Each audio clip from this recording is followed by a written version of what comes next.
जाजपुर जिला धर्मशाला ब्लॉक धर्मशाला मधुवैश्य समाज जारका द्वितीय वार्षिक उत्सव अनुष्ठित हो जारका कल्पतरुदा स्टाडियम परिसर में यह कार्यक्रम अनुष्ठित होता।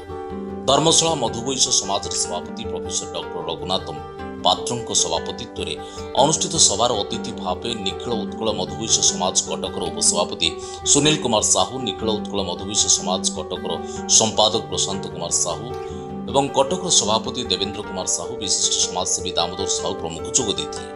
अतिथि माने प्रदीप प्रज्वलन कर आनुष्ठानिक भाव उद्घाटन कर मधुवैश्य समाज लक्ष्य उद्देश्य संपर्क में विस्तृत आलोचना करते। ए अवसर में मधुवैश्य समाज कांगाली चरण साहू, क्षेत्रवासी साहू तुषार सिंह साहू, प्राध्यापक जलधर साहू, प्राध्यापक रामचंद्र साहू, वैष्णव चरण साहू, अनादि साहू, गोविंद साहू, कृष्णचंद्र साहू, आनंद चंद्र साहू प्रमुख को संबर्धित करा।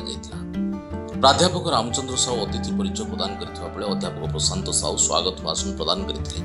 अनन्या साहू और गुनगुन डांस ग्रुप कलाकार माने नृत्य और संगीत परिवेशन करथिले। कार्यक्रम में मान्यगण्य व्यक्ति माने उपस्थित थे। निखिल उत्कल मध्यवैश्य समाज व राज्य मध्यवैश्य समाज तरफ विभिन्न प्रकार आमर मध्यवैश्य भाई भाई व्यवस्था करा जायछि, जहाँकि आज ये धर्मशाला मध्यवैश्य समाज आज द्वितीय वार्षिक बैठक। यही बैठक रे समाने समस्त 45 ब्लॉक रु समस्त मध्यवैश्य भाई भाई को ये डाकी। तो आमर आभिमुख्य जे आमर मध्यवैश्य समाज जो सारा ओडिशा रे अछि, आज जो धर्मशाला ये अनुष्ठित होउची, तेणु ये मध्यवैश्य भाई मानकर किपरि उन्नति हम, जो मैंने तल स्तर में अच्छा पाठ पढ़ी पारना, सेमानकर आर्थिक असुविधा अच्छी, झील बाहाघर कर पारना, कौलिक वृत्तिर असुविधा रही, से केमी आग स्तर को आम नवा, आग धाड़ी को नवा।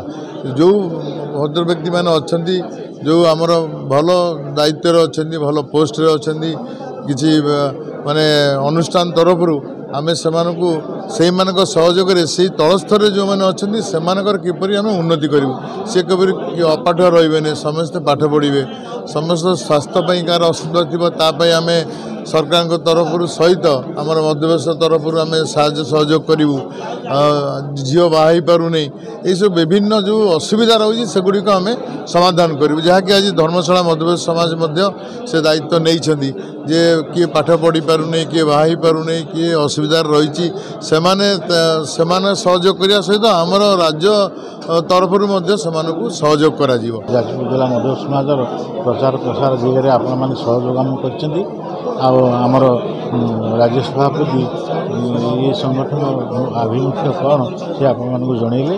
आमर मुख्य मुद्दा हूँ जे मध्यवैश्य समाजर तल वर्गर लोक जो मैंने उठी पारना एवं जो मैंने भल छात्र उच्च शिक्षा पाई पारना, जो गरीब लोक झीटी विवाह कर मध्यवैश्य समाज जाजपुर से खोला मन सहयोग। धर्मशाला चिन्मय नायक रिपोर्ट, जाजपुर न्यूज।